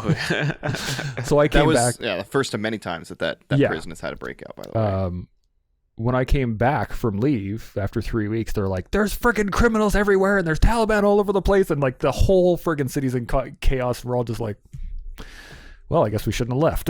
Maybe we should have just stayed here. It's fine when I was here. Yeah. But yeah, then we spent the next few weeks trying to catch these people and trying to bring them back in, or trying to take them out, or stop them from getting to Pakistan and stop them getting through the desert. And it's like, it was just chaos. Well, I think that's the problem with the Afghan justice system. It was a sieve. Everybody got through. Yeah. You know, no matter how many people you arrested, cold, you know, with their hands on the trigger of an IED or in possession of 1,000 pounds of HME, their brother knows a cousin whose father works for the interim government, and they get out. Or if they are bad enough that they can actually prove that they did bad shit and they end up in a prison, they have no security of the prison, and it gets the wall blown open and they all escape. Yep. Like, how do you win a war if you can't even keep the people who are fighting the war from fighting it? Yeah. Well, that's the Without difficulty. killing them, of course. This is where the political side of it came into it, right? Like, Canada got hammered about handing off detainees. Like that, and we're just like, they're Afghans. We're handing them to the Afghan government. And they're like, well, you know they're going to get tortured. And we're like, yeah, of course they're going to get tortured. They're Afghans, right? Like, you have Afghans trying to take out the insurgency in their own country, and they're going to use torture. Okay, cool. It's their country, man. Like, it's their laws. We're here to provide security. Yeah. I'm not here to manage a police task force and do all this stuff. We never handed off detainees. No, we never we nudge. Yeah. And all of a sudden he was gone forever. Yeah, exactly. And I mean, Afghan justice out there, I mean, it is so foreign to people, to the Western world. Like, so totally there's this. It's either upfront and completely brutal, or it is non-existent. There is nothing in between. Yeah. They either shoot you on the spot in the middle of the road, or they go through the procedure of arresting you only to let you out the back door. Yeah, exactly. Or leave the doors to the truck open on the back and you just walk out. As, like, there's I saw this one thing. We were building the road to Lakakal, and this is one of the few times we actually built the road. Like, the engineers built the road. Right. And we had bulldozers and stuff, graders and all, doing all the right stuff. And I was sitting there watching Ring Road South, and it just, such a random occurrence happened. There was a truck going this way and a truck going this way, right? So they're, if I can actually see in the camera, so they're going opposite directions. And a motorcyclist decided that he was going to pass the one car in between the two cars going, right? And he hit one of the mirrors, right? And just like, and the whole, like, everything fucking stops. And the two people get out. The two vehicles pull off to the side of the road, and they get out and they wander over. And I thought they were going over to check to see how he was doing. No. And they just start fucking laying the boots to him, right? They're just like, you stupid fuck. And they just start beating the shit out of him. Me and my master corporal are sitting there watching it. We're just like, what the fuck? Meanwhile, in America, like, what the fuck? Watch for motorcycle stickers on their car. Right, exactly. In Afghanistan, they're kicking the motorcyclist while he's down. And then the A&P show up, and we're like, oh, okay, the police are going to take over. This is going to be great. And the A&P like push the other guys off, and they get them into their cars, and they drive off. And no insurance, right? This doesn't happen over there. There's none of that stuff. So the drivers leave, and then the A&P guys take this dude, just drag him behind a building. And then we heard a random AK round go off. No. I don't know what happened. And then the A&P just left. And we just sat there like, nice. Okay. Yeah, cool. That's it. That's Afghanistan. Justice, man. Afghanistan, And unfortunately, you know, as we were talking earlier on my podcast, it's those kind of stories that you can't really share person to person unless the other person knows what you're talking about. Right. And we're going to share this with the world, and they're going to get a little glimpse of it, and the average person is going to be like, what? Well, that's terrible. It's important that we share those stories, though. It's really important that we share them, because there's still this worldwide perception that NATO, American, Canadian forces went in and we're the bullies, and we're committing war crimes left and right, and we're murderers, and you know, that's still a common perception. Oh, you're just the conquerors of the world. It's like, no, the people that we were trying to help were murdering each other. Yeah. Like, we literally regularly. I've seen it. I've seen the AMP drag a dude out into the middle of the street, hands bound, turn him around, shoot him in the back with an AK, and left him there. Yep. Like, that's Afghan justice. Yep. Like, and if you think that Americans and Western countries are cruel and brutal, spend a week in Afghanistan. Like, you need some perspective if you think the American government is brutal. Yeah. Oh, absolutely. I got another story for you, and it leads just exactly into that. So we were standing on sentry at the road project as we were building, and these two A&A guys come up, so the Afghan National Army, right? Mm-hmm. And one guy has a hole in his leg, and the other guy has a hole in his arm. And we're like, we didn't hear any gunfights. Like, why are these? And they're coming in, they're bleeding, and they're like helping each other along, and blah, blah, blah. The medics start working on them, and through the interpreters, we're like, what the fuck happened? Well, so they were walking to work together, and one guy tripped, squeezed the trigger on his AK, and shot his friend in the leg. It gets better. While then on the ground, his friend who shot him is trying to help him up. Like, let me get you up. We'll get you to the medics. We'll get you the Canadians. So in order to relinquish the stain on his honor, he shot his friend in the arm because he had shot him in the leg. And then they both proceeded to help each other to the post to get help. You know, and that is the best story about Afghanistan. Justice. That's it. Like that is Afghanistan. You smited my honor. That's Pashtun, Afghanistan. That is even. Pashtun. Yeah, Absolutely. That's actually a good question. The ANA that you worked with, were they local or were they from the north like ours were? We got new ANA pretty regularly. So we had some that guys were from the north. We had one Kandak show up and they were from the north. And they were actually pretty solid. They were pretty professional and they did the job well. Mm-hmm. For Afghans, let's just qualify that. They weren't like to the level that we were at, obviously. And the guys that were working the omelet, they were working them pretty well, and they would go on patrols regularly, and they actually did quite well. And then I think they got orders, or they got transferred, or their tour was over, or whatever. And we got a new group, and they were from the south, and they were garbage, just fucking garbage. I don't know if they were from Kandahar, but they were from the south, from like Uruzgan or from like one of the neighboring areas, right? And they didn't want to do anything. They sat around drinking tea. I saw a really neat way to skin a sheep though from them. They cut a small hole in the leg and then they stick an air compressor in it and just blow it up like a fucking balloon. Really? And all the skin goes. Saves a man a lot of trouble. Yeah, and then they just, you take a knife and you go, and you peel it off like a jacket. And I was just like, that's a fucking stellar idea. I think I'm going to use that. Maybe I'll try it on a deer someday. But yeah, no, they never. Yeah. They rarely patrolled. They rarely did the job. Every so often, we'd see one dude or two guys who were like solid and there to fight and do the job, and they would get killed pretty fast. And then, and that was that. And then, but you didn't patrol with them, did you?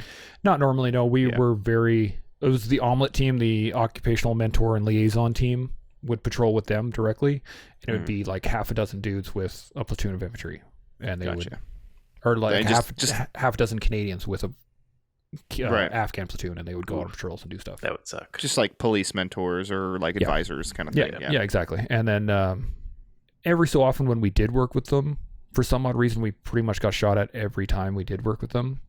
I wonder why. But they have the one thing, they have no fear. Like, they didn't give a shit. Yeah. And I watched 7 of them sprint into machine gun fire, like abreast, 7 in extended line, shooting RPGs off their shoulder mid-run into machine gun fire. And we were just sitting there like... Well, yeah, because it's their buddies that were shooting at them, and they weren't going to hit them. Yeah, exactly. Well, maybe. But a lot of them were just like, they were like, Inshallah. And we're like, that's true. That's a real thing. Okay, cool, man. We watched them boot IEDs, just like suspected IEDs, so they'll just run up and kick it. Turn and them like, up. Like everything in your brain is like, what? I'll tell you, man. There's a direct relation between, like, what's the right way to say this? Because we usually try to keep things fairly clean in terms of. I think I messed that up already with my story. No, you're fine. You're fine. There's a direct relation between the amount of comfort and wealth you have in life and how much you care about preserving that life. Yep. That's true. Going to Afghanistan and you see like the brutality of it. No, if you were just there as a passive observer, you see the brutality of Afghanistan through the stories that we've just told, right? But when you're sleeping on like a rock floor and you never had a shower and you don't know what air conditioning feels like and you don't have clean water, you don't care if you die. Like there's a direct proportion between beer and aluminum cans and air conditioning. I think, my life's pretty easy going. I kind of value it. Yep. But if you, I'd like if you to live keep your living life, it. I'd like to keep living it. But if your entire existence is just like miserable, farming dirt and dealing with war all the time, you don't care. You don't really care as much. So like you're willing to charge into machine gun fire, firing RPGs from the shoulder because if you die, it's probably better on the back end. Well, and they're taught to believe that, right? Like that's it is better on the other side of it. And if you die in a glorious manner or whatever, that you're good to go, right? Yeah. That's So I'll give you a non-Panjwai anecdote with the whole inshallah. Yeah.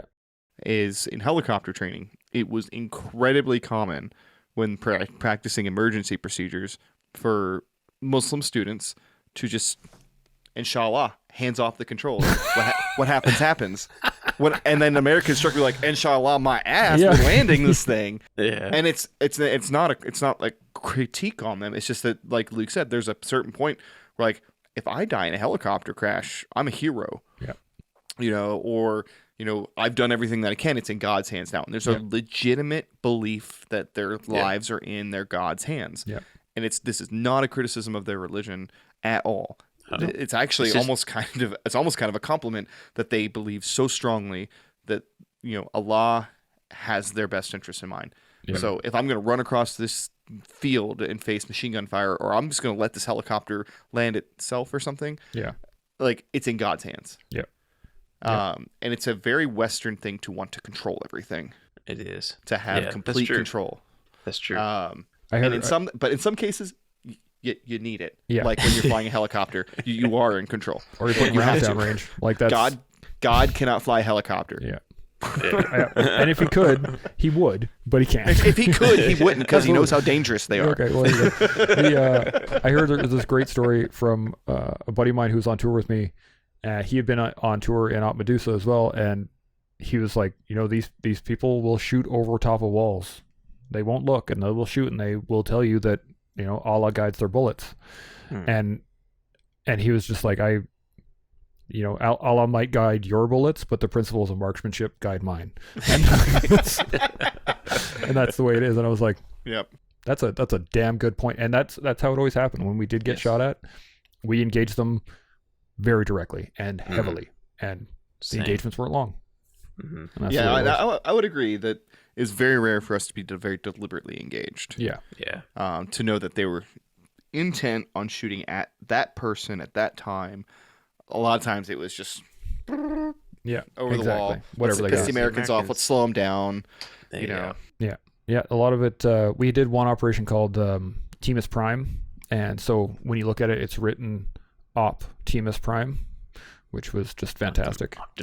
Optimus Prime. Yeah. That's and awesome. It was one of the few times on tour where we got the 429, which is our it's a rule of engagement number, which basically says that anything in this area is an enemy. Ooh, period. Nice. And so there was like days of leaflet drops and like, hey, we're coming in. If you're here, we will kill you. If you are here, we will kill you. And just constant for a few days ahead of time. And then it started with I think it was a day, or maybe it was a lot. They just like bomb run after bomb run after bomb run. They just fucking leveled that thing, and then we sent the entire battle group in, and it was like we were fucking. We called it Operation Sapper's Vengeance because we had just lost our recce team 3 days before that. They were actually doing the recce for this operation, and so we went to town, and there were like there was the resistance that we did encounter. I wasn't actually on the op. I was on QRF. I was just sitting there waiting for them to call us, but the resistance was short-lived because we had like main battle tanks running down the streets. Like, you can't fight Canadian or American forces head on with much longevity. Yeah. Not if they've got free fire. If they've got free will, then it saved a lot of people. The rules of engagement that we had saved a lot of their lives because they understood that if they didn't have a gun, we couldn't shoot them. They figured that out very quickly. And one of the neat things was we found out that the integration of Canadian and military stuff helped us out quite a lot. So we had drones. We had really shitty drones. And we used to call them the flying skidoo because you could hear them for miles. All you could hear was me, and they would fly around. And they were just garbage. We could barely use them. Their range was just nothing. But every so often we'd shoot them up. And the insurgents would figure out that when they heard that, there was a drone above, and they would hide. And we'd be like, cool, awesome. And then when it disappeared, they would come out and start engaging us. What we figured out very quickly was that they were doing it. And so we would start using ours when we had a predator or a reaper in the air. So we would get them to hide for a little while, and then we would park it, and then they would come out and start engaging us, and the reaper would just be like, done. Thank you very much. And so, you guys have talked about this, and I've talked about this, is that the way in which we had to adapt to the fight, just every day was a different fight. We'd try this, we'd try that, they'd try something, we'd try something. The whole road project was an experiment, right? Like, it was, let's see if we put a road into their fucking heartland, see what happens. And then go from there. I watched, we were driving down the road once, and I saw these puffs of smoke just off in the distance, and I was like, well, that's weird. And then, like, they don't have anti-aircraft, like, they don't have flak cannons or anything. There's no reason I should be seeing little puffs of black smoke in the distance. And eventually we figured out what they were doing was they were shooting RPGs into the sky and trying to figure out at what range the self-destruct mechanism would go off in order to take out the Kiowas. And the unfortunate part when you do that is you give away your position. So the Kiowas went in there and just fucking lit them up, and they were done. But that was because we would have the Kiowas, they would do these little snake runs where they would go like this, back and forth over top of enemy territory to try and draw fire. And then the Apaches would soak them. And then so, like, every day would be different. Like, well, the Kiowas are going to do something crazy. Now the Afghans are going to do something crazy. And then the Apaches are going to fix that, and then we're going to have to do something else. And, like, Afghanistan was a fluid battlefield that every day, you don't, like, you just got to be ready and see what happens when it happens. And it's it was a shit show. So 8 months of just constantly adapting and constantly fighting and constantly trying to figure out what we're going to do next and where we're going to go and who am I with, and am I with these guys, or am I going there, or am I doing this? It was stressful. Like, that really works your brain a lot. What stands out most to you about your experience in Panjwai?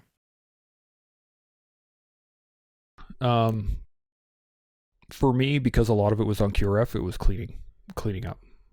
So a lot of it was, we would show up on the after effects.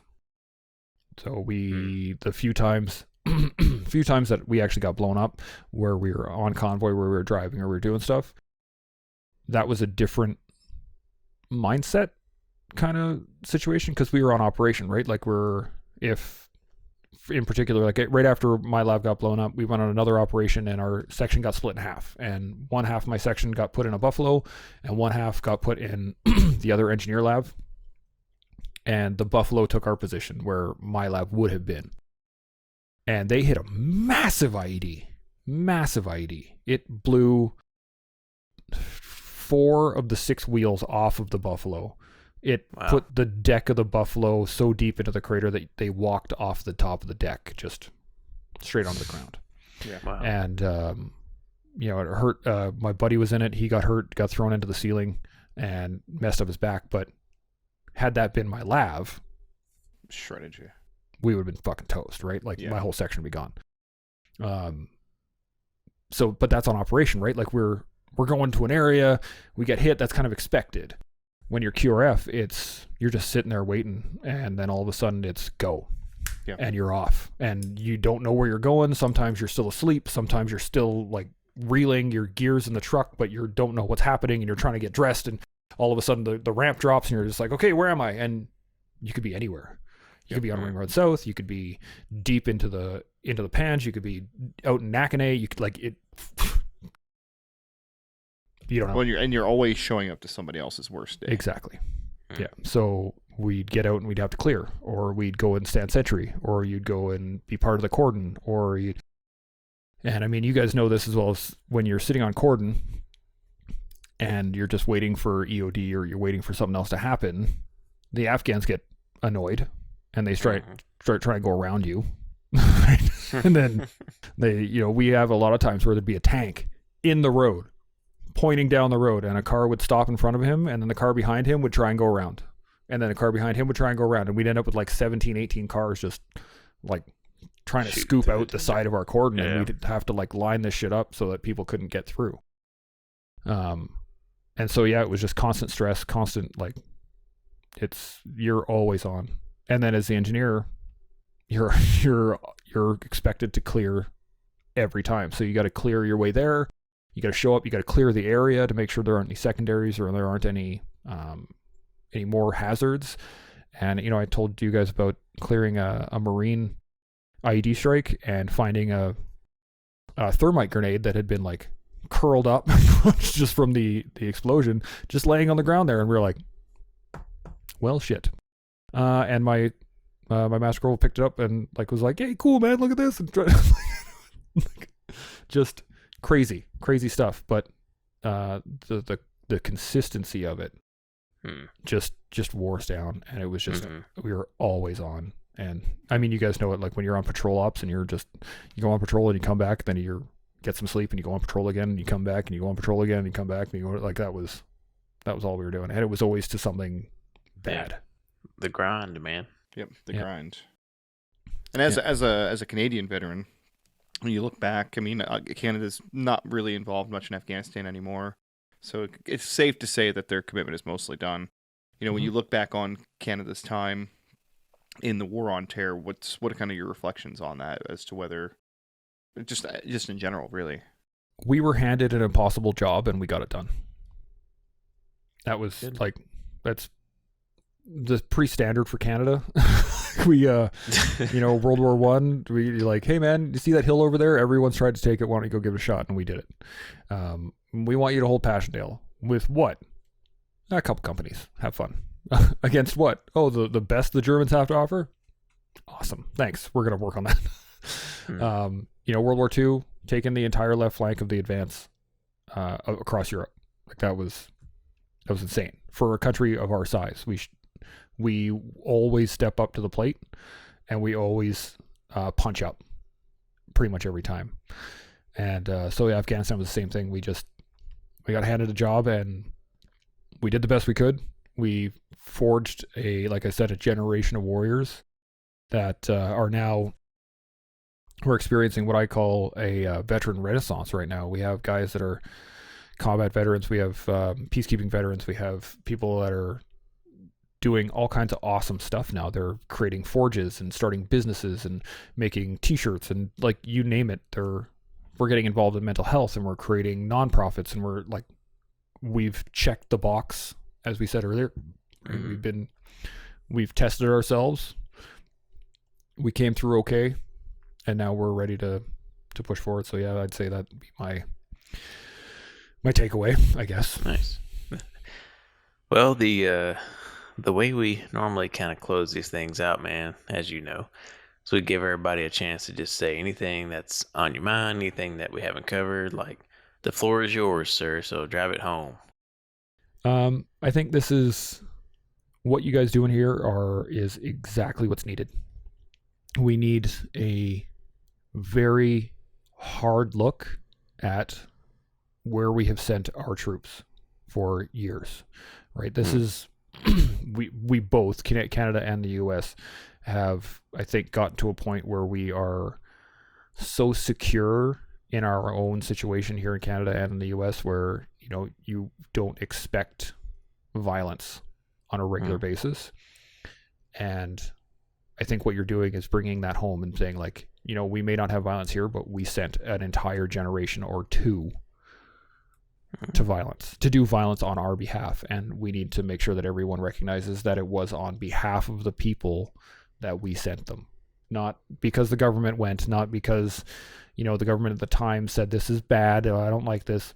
None of us ever went because the government said, we didn't have the big, the big propaganda posters of like Uncle Sam, like, we want you. We saw that it was needed, and we went and we did the job, and that was the job that we were sent to do. And it is violent and dirty and damaging and horrible but it also shows us the greatness that is us as soldiers, as veterans, as people, and what we're capable of, right? As you said earlier, we're capable of unbelievable acts of bravery and courage and brotherhood and like you name it. But at the same token, we are also capable of horrific, horrible, dirty, damaging things, and we need to be able to accept that if we're going to keep doing this shit. Yeah, I appreciate that, man, because I think one of the lines that I keep landing back on is that it's a big ask, right? It's a big ask to send young men and women to war, to face those things in a war that's not going to change the tides of history, because society, whether you want to account for it or not, as a member of that society, has asked those people to do it. So I appreciate the wisdom in that statement, man, and I think I speak on behalf of all the veterans that followed the Canadians into Panjwai. We appreciate all the hard work you put into place. Especially making Sperwangar. Yeah, especially making the Sperwangar nice, luxurious resort that it was. Yeah, you guys had a fucking good go out there, man. Spur was beautiful. I was there twice, and I was just like, man, I want to come back here. Yeah, it was a great spot because we landed. We had the Hescos were filled, the fucking gates were in place. The contract security was the contract working. security was already leveled up and in place. It was loving it. I got this one last story to tell you guys, and it was kind of hilarious because me and my section spent 2 weeks filling Hesco, building up the defensive cordon around the headquarters building in Massamgar. So we went Mill 1 Hesco, 3 high, and then we built this like parking lot basically for all the gators and the vehicles that they were using to run around the base. And so we spent all this time, we had the crane out and we're filling shit, and like we spent all this time building this. And then we were just about to put the overhead protection, the big corrugated steel overhead protection on top of the Hesco to cover in that area and make it safe. And our commander at the time was like, you know what? No, it's like 6 o'clock. Let's go get some dinner. We'll come back tomorrow and we'll put the roof on. It's, 3 high Mill 1. There's no way they're going to get a rocket in. It's going to hit and impact the side of it because that's just how they shoot it. And we're like, yeah, no, that makes perfect sense. Let's go for dinner. Guess where that rocket landed that night? Right in the middle. Yeah. Somebody had parked an LS in there, like a light vehicle. They just parked it in there to use later, and fucking rocket right there onto that thing. And we were just like, yep, I think fucking sums it up. That says a lot. Just like it says a lot that one of my favorite mementos from my deployment is when we first got there. We first got to Sperwangar, and I was in my bunk, and I was like just checking it out, and I pulled this little green tab, and I pulled it out, and it was a Canadian flag. It was an IR flag in Canadian, nice. And I still have that flag, man. Wicked. I kept it, and I was like, this is good. Like, this is something that's important to keep, because them boys was here doing some fucking work so that we can come in here and live in luxury. So we appreciate our great white north to the neighbors to the north up there. Southeast. To the east for Alaska. Southeast, north. Yeah. Yeah, no. The great in between. Yes. Well, I appreciate it too, man. We, there's a lot of us that we really wish we hadn't left the job half done. Right, but we at the end of the day have to do what the politics say. And if you did the job that you were there to do at the time. At the time, exactly, and that's what we did. So we appreciate you guys stepping in after us. But you could have fixed the place up a little bit or something. But just it was fine when I left. Okay, yeah. Well, there you go. Yeah, I like that line. Yeah, it was fine before I left. I don't know what you guys did, but jeez, yeah. No, I really appreciate again what you guys are doing here, because this is really important, and it's something that it gives a little view into what we all did out there and the dirt that we chewed together. And because we weren't in the same tour, we weren't on the same place in the same time, but we all know the taste of that dust. Yes, perfect. Indeed. Mm-hmm. Thank you, Chance. My pleasure, man. Thanks, man. My pleasure. Thanks for listening to this episode of the Panjwai Podcast. If you liked what you heard, head on over to Apple Podcasts and leave us a 5-star review. New episodes every Monday on all major podcast platforms, Facebook, and YouTube. Visit www.thepanjwaipodcast.com for more information.